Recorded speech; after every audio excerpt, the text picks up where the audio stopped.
are Locked On Hoosiers, your daily podcast on the Indiana Hoosiers.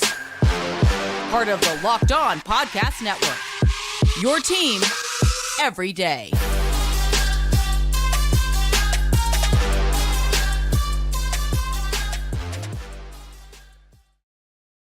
Yes, my mic was muted during that intro, but welcome in everybody to another episode of Locked On Hoosiers.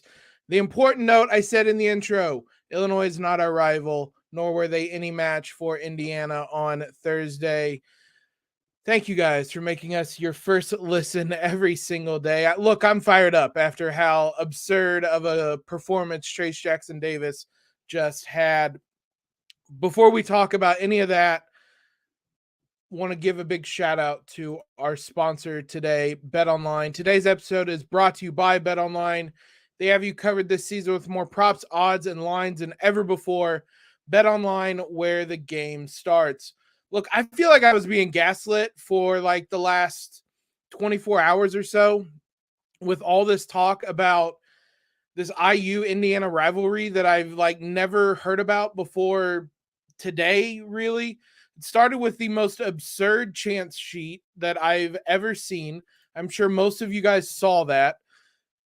Awful. And we're going to dissect that one throughout this podcast. But then the broadcast itself was treating this like it was the IU-Kentucky game. And I've never, I never thought of Illinois like that. You guys let us know in the live chat if you consider Illinois rivalry. Am I way off base here?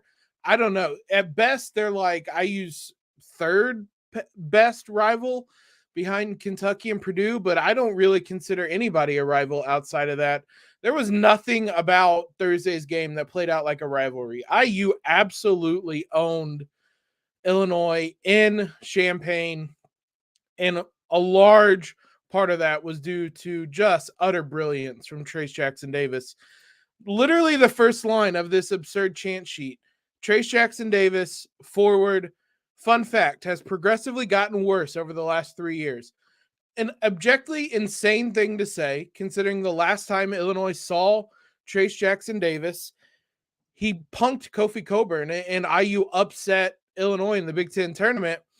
He comes in and one-ups that performance on Thursday. This stat line is absolutely absurd. 35 points on 15 of 19 shooting, 5 of 6 from the free throw line, 9 rebounds, 5 assists, 3 blocks, played 35 minutes, was a plus 15. That is, look, Trayce has a storied history here, and that might be the best game he's ever played for the Hoosiers. Absolutely phenomenal. Illinois absolutely bizarrely chose to just single cover him with poor man, Dane Danger was in danger all night long.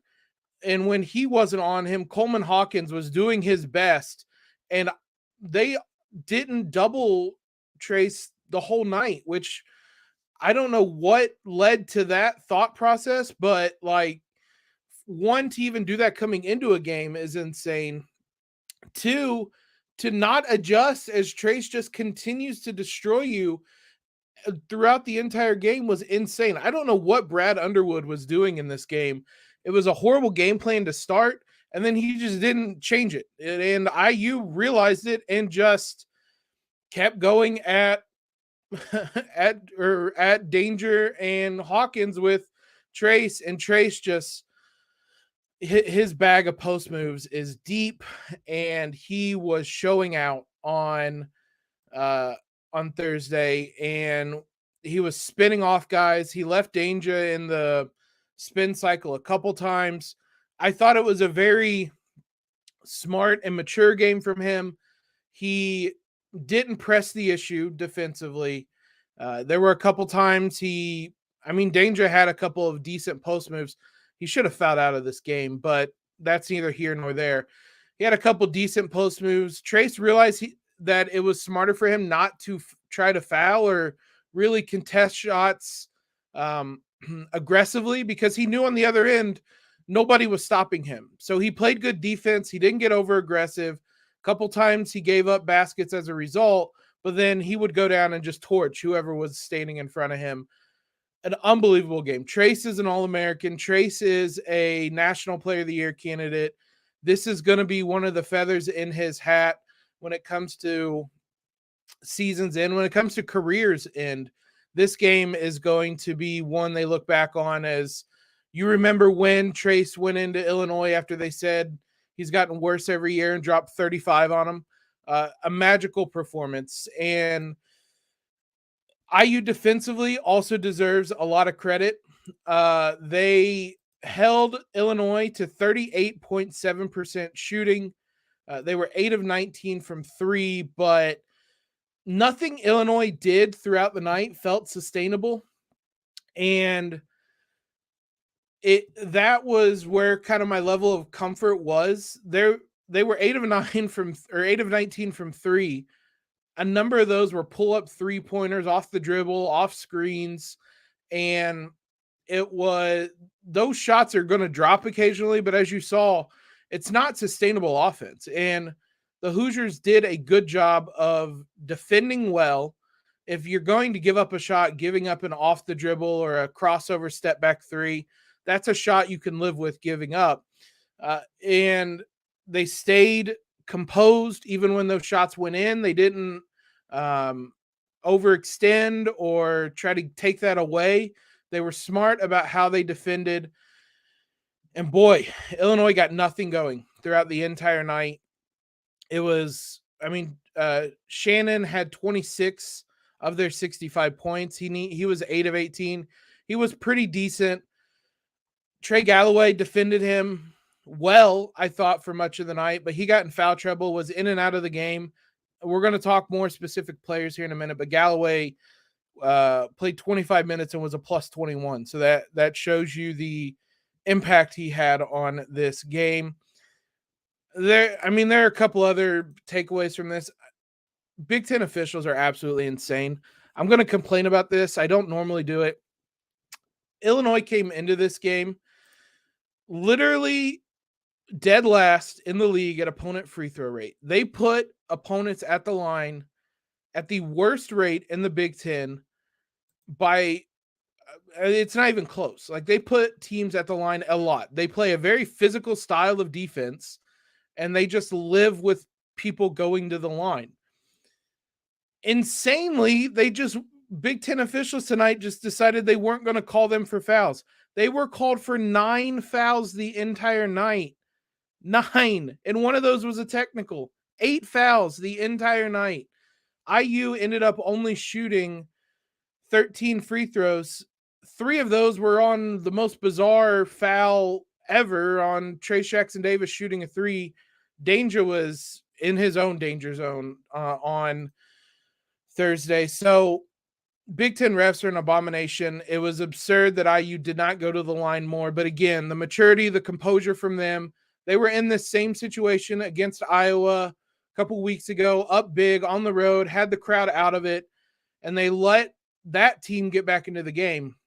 What they did well on Thursday is make sure that there was no momentum built up and there was no run made. They would answer every run. They stayed composed. They kept their foot down, and there was no let up. And you win going away doing that. A huge win for the Hoosiers. I want to talk specific players. We're going to continue praising Trayce. We're going to talk Jordan Geronimo, Trey Galloway, a whole bunch of guys I want to touch on. Before we do that, though, let's talk about our sponsor of today's episode, BetOnline. I hope none of you took my advice, because I said to bet on Illinois. They were 7-point underdogs when we did this episode. When I recorded it last night. Look, IU hadn't given me a lot of reasons to think what they were doing is sustainable. I believe in them a little bit more after this. BetOnline.net is your number one source for sports betting info, stats, news, and analysis. Get the latest odds and trends for every professional and amateur league out there, from pro football to the college bowl season. No, that's over. This is an old promo. From pro football, the playoffs, to college basketball, to the NBA, soccer's back in action. They got you guys covered at betonline.net. If you guys, whatever it is you need, they're the fastest and easiest way to get your betting info. IU will be back in action on Sunday against Michigan State. You guys can go to Bet Online to get the odds for that. You can go to the website. You can use your mobile device to learn more. Bet Online, where the game starts. Big thanks to all you guys for making Locked On Hoosiers your first listen every day. Make sure you check out the brand new podcast, Locked On College Basketball. Everything you need to know about college basketball all in one place. Plus, hear from big name experts, insiders, coaches, and players. Locked On College Basketball, available on YouTube and wherever you get podcasts. If you guys have any thoughts on the game for those tuning in on the live stream, let me know in the chat, and we'll talk about them, because as Damon said, it was absolutely crazy that they were not doubling Trayce Jackson-Davis as he dropped 35 points on him. It's one thing to come into this game with a bad game plan.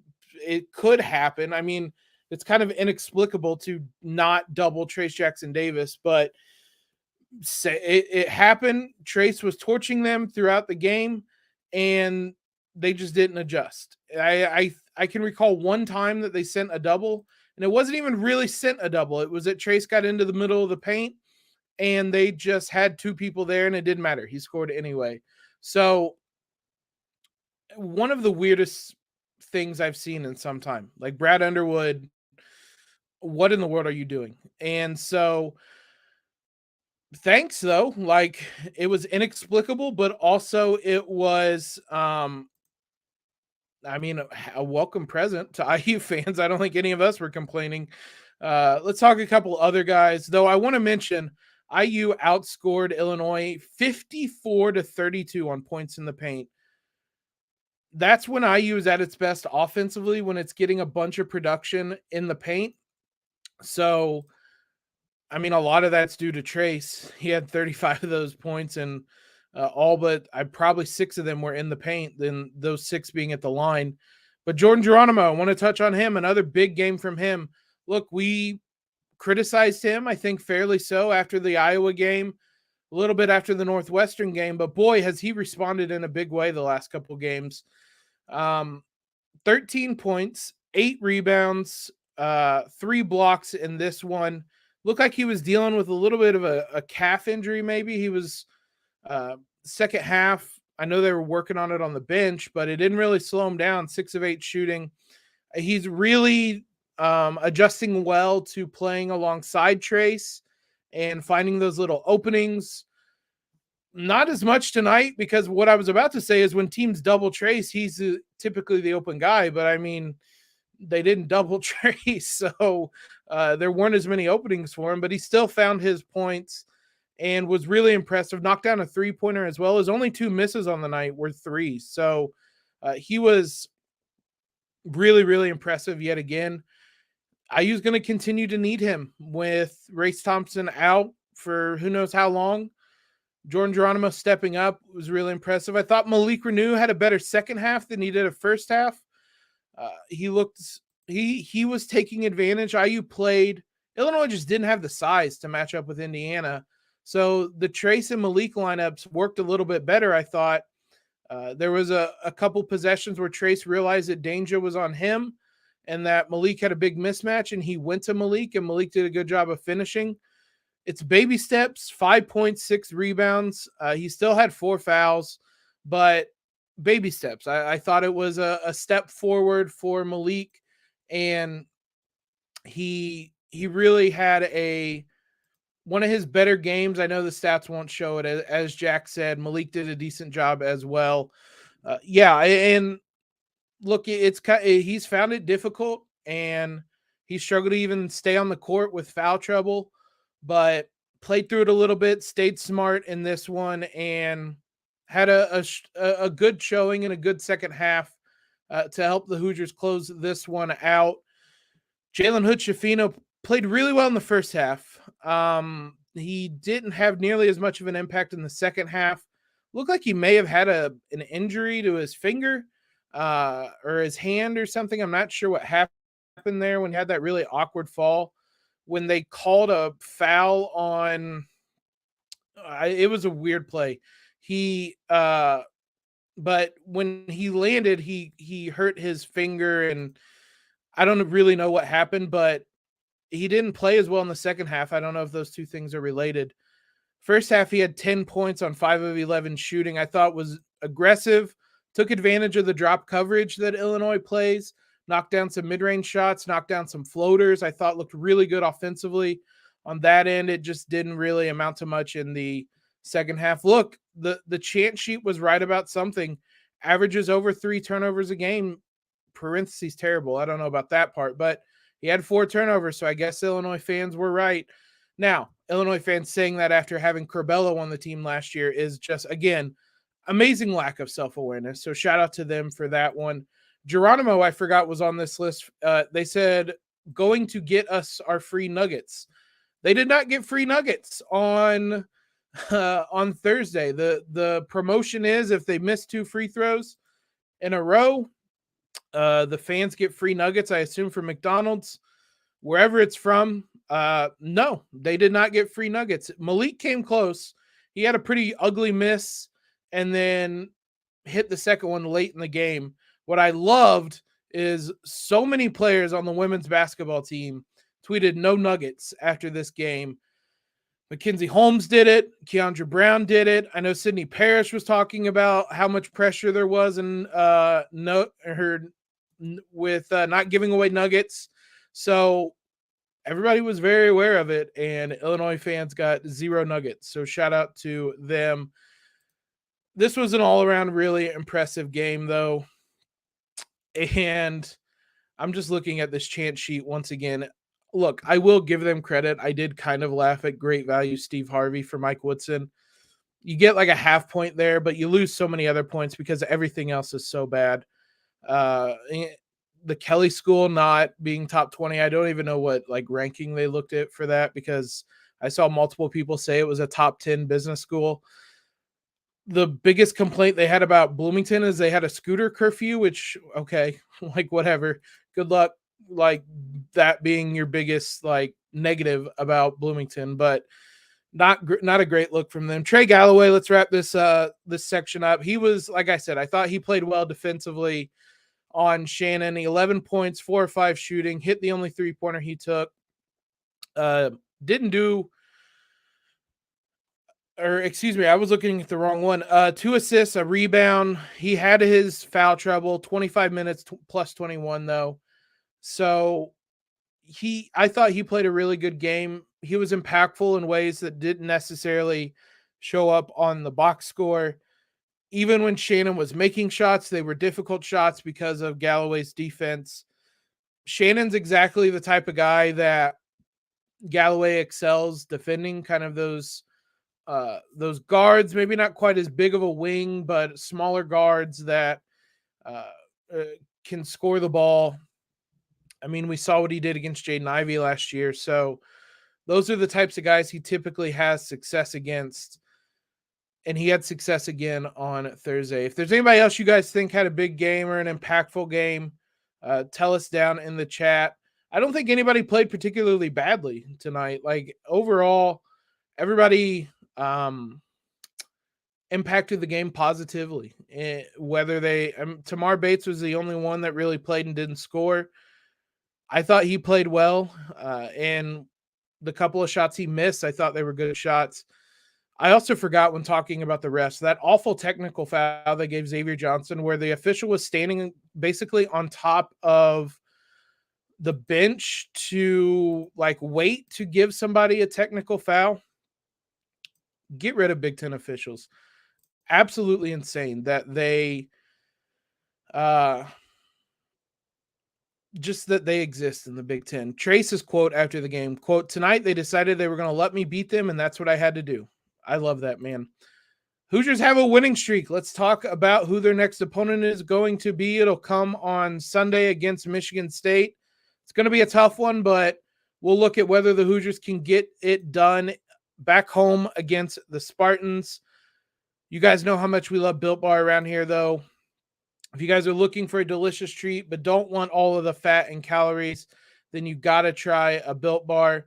We just got through the holidays, and I know my goal is to eat a little healthier this year. If you're like me and you want to eat healthier but don't want to compromise taste, then, man, I've got just the thing for you. You've got to try Built. With Built, healthy is actually tasty. Seriously, they're so delicious. You won't think they're good for you. They taste like candy bars. They are covered in 100% real chocolate. The best part, as we've been saying, you don't even have to order them on Built online. You can, Built.com.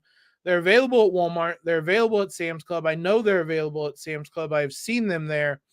So you guys can head there today. Next time you're shopping for groceries, head on by, look for Built. They're in 4-bar boxes at Walmart. They're in 13-bar boxes at Sam's Club. They will have you covered. Shout out to Built, helping us achieve our New Year's resolutions. Let's talk about Michigan State. Hoosiers, a little bit of a quick turnaround. They'll be back in action on Sunday afternoon. Not a big fan of these Thursday to Sunday turnarounds, but nonetheless, it's not the first time the Hoosiers have had to do it. It's not going to be the last time they've had to do it either. IU versus Michigan State, noon on Sunday in Assembly Hall. It'll be on CBS. Michigan State upset Rutgers at home. I'm sure most of you guys saw that, waiting on the IU game to start. So a feisty Michigan State team. They come into this one ranked 34th in KenPom. It's a team that is going to be one of the very best defenses the Hoosiers will come up against this season. They rank second in the Big Ten, but they are first in effective field goal percentage, first in offensive rebound percentage. So they do not give up offensive rebounds. They also are first in defending the three-point line. Again, I don't know how much that's going to matter. IU, I think they only took 9 3-pointers on Thursday. They made 3 of them, but when you're single covering Trayce and letting them score 35 on you, you don't have to score a lot of threes. Again, I'm not going to get over how dumb of a decision that was. Fair enough. Their weaknesses, they send guys to the line a lot. Now, that's going to be a damn coin flip, whether the Big Ten wants to make those calls, but they do send guys to the line. They rank 11th there. They don't get a lot of blocks. They don't get a lot of steals. They just don't really create a lot of turnovers. If you look at them offensively, they're basically just a middle-of-the-road team, except they make their free throws. And they rank literally like 6th, 8th. They don't go to the line. They're 13th in free throws per field goals attempted. So, again, that I don't even know what to make of that, because that's just an absolute crapshoot. Maybe that'll be the case on Sunday and they won't go to the line, or maybe the Big Ten will just decide, hey, let's put them on the line a bunch. We saw tonight it didn't really matter what your stats say coming into the game, because every night's just kind of a guessing game for the Big Ten. Outside of that, though, they shoot the ball decently well, 3rd in 3-point percentage, but they're 9th in 2-point percentage. Just a very average team offensively and a really good team defensively. If you look at individuals, Tyson Walker, 14.8 points, Joey Hauser, 13.4, AJ Hogard, 12.6. Malik Hall was one of their leading scorers, but he is out. He, I think, largely came off the bench. He played 9 games and only started 4. So that's a big loss for them. You're not going to, to be blunt, you're not going to get a lot of sympathy for injuries from Hoosier fans. So this is a winnable game. KenPom does predict IU to win 72-68 with a 63% win probability. Now, that was almost the exact inverse for tonight. KenPom predicted IU to lose, and it was, I think, right around 63-64% chance for Illinois to win. So it doesn't mean a whole lot, but this is a game that IU has a favorable matchup in. They play better. They play well at home. Last couple of outings, take away that Northwestern game. So show out, get behind them, and cheer them on in this one. It should be a fun one. If IU defends at the level it has been, they're going to be really hard to beat. Now, offensively, there's still probably long-term things they need to work on. A lot of my points I made for yesterday about offensive movement and getting production out of guards, a lot of that was on the assumption that they weren't going to just let Trey score 35 on them. So fair enough. But a lot of that still applies. Movement offensively when teams double Trayce. I can't imagine Tom Izzo is going to watch what Trayce did tonight or on Thursday and say, yeah, we can do that better. Like we'll just single cover him. It's fine. So I'd imagine there's going to be some doubles. Cutting to the rim, offensive movement, production out of guards, all that's going to be really important. But when you have someone as special as Trayce, sometimes he can just take over games and guide you to wins. That's what he did on Thursday. Big shout out to him. There was a tweet from the Big Ten Network. Trayce is the only major conference player in the last 20 seasons to go for 35, 9, 5, and 3 in a road game. 35 points, 9 rebounds, 5 assists, 3 blocks in a road game. I assume major conference is the Power 5 or 6, I guess, basically. There's a lot of qualifiers in that. You don't need a lot of qualifiers to know that he was absolutely dominant on Thursday. Big shout out to him. Big shout out to you guys for making us your first listen or for joining us in the live stream. Most people we've had in here. Want to thank all of you for hopping in. Thanks again for making us your first listen. We will be back on Monday. We'll actually be back on Sunday. We'll stream after the game, hopefully talking about a 3-game IU winning streak. So subscribe for all of you new viewers. Join us again on Sunday. We'll recap that game. We'll preview the women's game on Monday as well. For your second listen, check out the brand new podcast, Locked On College Basketball. Experts Isaac Shade and Andy Patton bring you everything you need to know on and off the court, plus hear from big-name experts and coaches and players throughout the basketball landscape. Locked On College Basketball, available on YouTube or wherever you get podcasts. Follow us on Twitter if you guys have not already. Subscribe to the podcast. Leave a rating or a review. All of that helps, especially if you guys are new here. Appreciate all the love. Appreciate all you guys joining us. Let's do it again on Sunday. As always, though, everybody have a great weekend. Let's go Hoosiers on Sunday. Illinois is not our rival, and LEO.